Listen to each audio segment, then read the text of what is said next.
Hi friends, मैं आकांक्षा Sharma GK with आकांक्षा में आपका स्वागत करती हूँ। फ्रेंड्स, आज हम ल्यूसेंट का भाग 39 पढ़ने वाले हैं। ये मेरे हैंड रिटन नोट्स हैं ल्यूसेंट के और ये बहुत ज़्यादा आपके लिए इंपॉर्टेंट रहेंगे। इसके मैं 38 भाग करवा चुकी हूँ। इसके पहले के भाग नहीं देखे हैं तो आप प्लेलिस्ट में जाकर देख सकते हैं। ल्यूसेंट के 38 भाग आपको मिल जाएंगे। ल्यूसेंट 20,000 प्रश्नों के नाम से आपको ये श्रृंखला मिल जाएगी। बहुत सरल तरीके से हम अभी हिस्ट्री कर रहे हैं। अभी हमारा हिस्ट्री चल रहा है। हिस्ट्री कंप्लीट हो जाएगा तो हम ज्योग्राफी स्टार्ट करेंगे। तो चलिए स्टार्ट करते हैं। फ्रेंड्स, अगर आप एमपीपीएससी प्रीलिम्स की तैयारी कर रहे हैं तो आप हमारे ये नोट्स ले सकते हैं। 12 बुकलेट आपको मिलेंगी। साथ में टेस्ट सीरीज़ भी लॉन्च हो गई है। टेस्ट सीरीज़ भी आप ले सकते हैं। 5,000 प्रश्नों की टेस्ट सीरीज़ है। हर टेस्ट में 100 प्रश्न हैं। तो हम जो 764 क्वेश्चन कर चुके थे और हम जो कर रहे थे वो चोल साम्राज्य कर रहे थे। इस चोल साम्राज्य से पहले तक का हमारा हो गया था। तो चोल साम्राज्य में कौन सा ऐसा शासक था जिसने श्रीलंका पर आक्रमण किया? तो चोल काल में श्रीलंका पर आक्रमण किस शासक ने किया? तो किया था राजराज प्रथम ने। श्रीलंका पर आक्रमण किसने किया? राजराज प्रथम ने। याद रखिएगा, आपको राजेंद्र प्रथम भी बोल सकते हैं, राजेंद्र द्वितीय भी बोल सकते हैं, राजराज द्वितीय भी बोल सकते हैं, लेकिन आपको याद रखना है कि श्रीलंका पर आक्रमण किसने किया था? राजराज प्रथम ने किया था। इसके बाद अगला क्वेश्चन है कि राजराज प्रथम के श्रीलंका आक्रमण के समय वहाँ का शासक कौन था? जब राजराज प्रथम ने श्रीलंका पर आक्रमण किया था तब श्रीलंका का शासक कौन था? तब श्रीलंका का शासक था महिमफिप्त। तब श्रीलंका का शासक कौन था? महिमफिप्त। राजराज प्रथम के श्रीलंका आक्रमण के समय वहाँ का शासक कौन था? महिमफिप्त था। याद रखिएगा, श्रीलंका पर आक्रमण किसने किया? राजराज प्रथम ने किया। राजराज प्रथम ने जब श्रीलंका पर आक्रमण किया तो वहाँ का शासक कौन था? महिमफिप्त था। अगला क्वेश्चन है, मोंडी चोल मंडलम नया प्रांत किसने बनवाया? मोंडी चोल मंडलम नया प्रांत किसने बनाया? ये बनाया राजराज प्रथम ने। मोंडी चोल मंडलम नया प्रांत बनाया राजराज प्रथम ने। याद रखिएगा, मोंडी चोल मंडलम नया प्रांत किसने बनाया? राजराज प्रथम ने बनाया। और राजराज प्रथम ने जो नया प्रांत बनाया था तो उसकी राजधानी किसको बनाया? उसकी राजधानी बनाया था पोलन रुबा को। किसको बनाया? पोलन रुबा को। फ्रेंड्स, इसकी पीडीएफ डिस्क्रिप्शन बॉक्स में आपको एक प्लेलिस्ट मिलेगी जिसमें आपको टेलीग्राम ग्रुप और व्हाट्सएप ग्रुप की लिंक मिलेगी। आप वहां से जुड़ जाइएगा, वहां इसका पीडीएफ आपको मिल जाएगा। तो इसकी राजधानी किसको बनाया? तो पोलन रुबा को बनाया। पोलन रुबा। राजराज प्रथम किस धर्म का अनुयायी था? राजराज प्रथम शैव धर्म का अनुयायी था। राजराज प्रथम किस धर्म का अनुयायी था? तो राजराज प्रथम था शैव धर्म का अनुयायी। याद रखिएगा, राजराज प्रथम किस धर्म का अनुयायी था? शैव धर्म का। तंजौर में राजराजेश्वर का मंदिर किसने बनवाया? तो तंजौर में राजराजेश्वर का शिव मंदिर बनवाया था राजराज प्रथम ने। याद रखिएगा, ये तंजौर में जो राजराजेश्वर मंदिर है वो शिव मंदिर है। ये भी ध्यान रखिएगा। अब देखो, राजराज प्रथम की कितनी सारी जानकारी आपको हुई है कि धर्म का किसका था? शैव धर्म का अनुयायी था। पोलन रवा को उसने अपनी राजधानी बनाया था। इसके अलावा उसने मुंडी चोल मंडलम नया प्रांत बनाया था। श्रीलंका पर आक्रमण किया था। इसके बाद चोल साम्राज्य का सर्वाधिक विस्तार, ये भी राजराज का कंप्लीट हुआ। अब आपसे पूछ रहे हैं कि चोल साम्राज्य का सर्वाधिक विस्तार किसके काल में हुआ था? तो चोल साम्राज्य का सर्वाधिक विस्तार हुआ था राजेंद्र प्रथम के काल में। चोल साम्राज्य का सर्वाधिक विस्तार किसके काल में हुआ था? राजेंद्र प्रथम के काल में हुआ था। अगला है, राजेंद्र प्रथम ने गंगईकोट चोल की उपाधि किसे हराकर धारण की थी? तो सबसे पहले आप ये ध्यान रखिएगा कि गंगईकोट चोल की उपाधि किसने धारण की? तो गंगईकोट चोल की उपाधि धारण की थी राजेंद्र प्रथम ने। और राजेंद्र प्रथम ने गंगईकोट चोल की उपाधि किसे हराकर धारण की थी?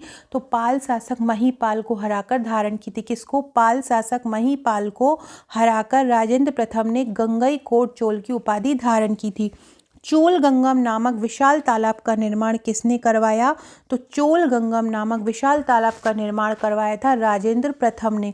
चोल गंगम नामक विशाल तालाब का निर्माण किसने करवाया था? राजेंद्र प्रथम ने चोल गंगम नामक विशाल तालाब का निर्माण कराया।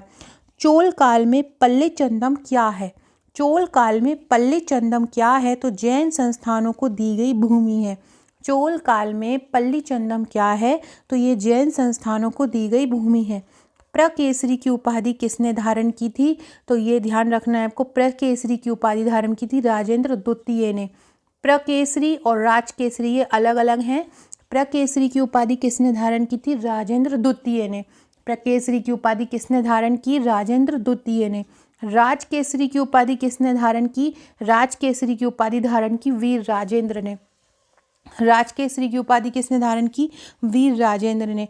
चोल वंश का अंतिम राजा कौन था? चोल वंश का अंतिम राजा था राजेंद्र तृतीय। चोल वंश का अंतिम राजा कौन था? चोल वंश का अंतिम राजा था राजेंद्र तृतीय, याद रखिएगा। राजकेसरी की किसने धारण की? वीर राजेंद्र ने। और प्रकेसरी की किसने की? राजेंद्र द्वितीय ने। चोलों एवं पश्चिमी चालुक्यों के बीच शांति स्थापित करने में मध्यस्थ की भूमिका किसने निभाई? तो चोलों और पश्चिमी चालुक्यों के बीच शांति स्थापित करने में मध्यस्थ की भूमिका निभाई थी कदंब शासक जयकेश प्रथम ने। चोलों और पश्चिमी चालुक्यों के बीच शांति स्थापित करने में मध्यस्थ की भूमिका किसने निभाई थी? कदंब शासक जयकेश प्रथम ने। चिदम्बरम मंदिर में स्थित गोविंदराज विष्णु की मूर्ति को समुद्र में किसने फेंका? तो चिदम्बरम मंदिर में गोविंदराज विष्णु की मूर्ति को समुद्र में फेंका कलोतुंग तृतीय ने। चिदम्बरम मंदिर में स्थित गोविंदराज की मूर्ति को समुद्र में किसने फेंका था? कलोतुंग द्वितीय ने फेंका। किसने? कलोतुंग द्वितीय ने फेंका। चोल प्रशासन में भाग लेने वाले उच्च पदाधिकारी क्या कहलाते थे? पेरुंदरम कहलाते थे। चोल प्रशासन में भाग लेने वाले जो उच्च अधिकारी थे क्या कहलाते थे? पेरुंदरम कहलाते थे, याद रखिएगा। चोल प्रशासन में भाग लेने वाले उच्च अधिकारियों को क्या कहते थे? पेरुंदरम कहते थे। निम्न श्रेणी के पदाधिकारी क्या कहलाते थे? निम्न श्रेणी के पदाधिकारी कहलाते थे सेरुंदरन। उच्च श्रेणी के पदाधिकारी पेरुंदरम और निम्न श्रेणी के कहलाते थे सेरुंदरन। उच्च श्रेणी के पेरुंदरम, निम्न श्रेणी के सेरुंदरन। संपूर्ण चोल साम्राज्य को कितने प्रांतों में बांटा गया था? तो संपूर्ण चोल साम्राज्य है उसको 6 प्रांतों में बांटा था। संपूर्ण चोल साम्राज्य कितने भागों में बटा था? संपूर्ण चोल साम्राज्य 6 प्रांतों में बटा था। ये जो प्रांत होते थे चोल साम्राज्य में, चोल वंश के, उन प्रांतों को क्या कहा जाता था? तो उन प्रांतों को बोला जाता था मंडलम। प्रांतों को क्या कहा जाता था? प्रांतों को मंडलम कहा जाता था। क्या कहा जाता था? प्रांतों को मंडलम कहा जाता था। मंडलम किस में बटा था? मंडलम कोट्टम में बटा था। मंडलम किस में बटा था? मंडलम कोट्टम में बटा था। संपूर्ण चोल साम्राज्य कितने भागों में बटा था? 6 प्रांतों में। प्रांत को क्या कहा जाता था? मंडलम कहा जाता था। मंडलम किस में बटा था? मंडलम कोट्टम में बटा था। मंडलम को किस में बांटा था? कोट्टम में बांटा था। और कोट्टम को किस में बांटा था? नाडु में बांटा था। तो आप याद रखिएगा प्रांत, फिर प्रांत को किस में बांटा था? मंडलम में बांटा था। मंडलम को किस में बांटा था? कोट्टम में बांटा था। कोट्टम को किस में बांटा था? नाडु में बांटा था। फिर नाडु को किस में बांटा था? नाडु को कुर्रम में बांटा था। तो याद रखिएगा प्रांत, प्रांत के बाद क्या होता था? मंडलम, मंडलम के बाद कोट्टम, कोट्टम के बाद नाडु, और नाडु के बाद क्या होता था? कुर्रम होता था। नाडु के बाद क्या होता था? कुर्रम होता था।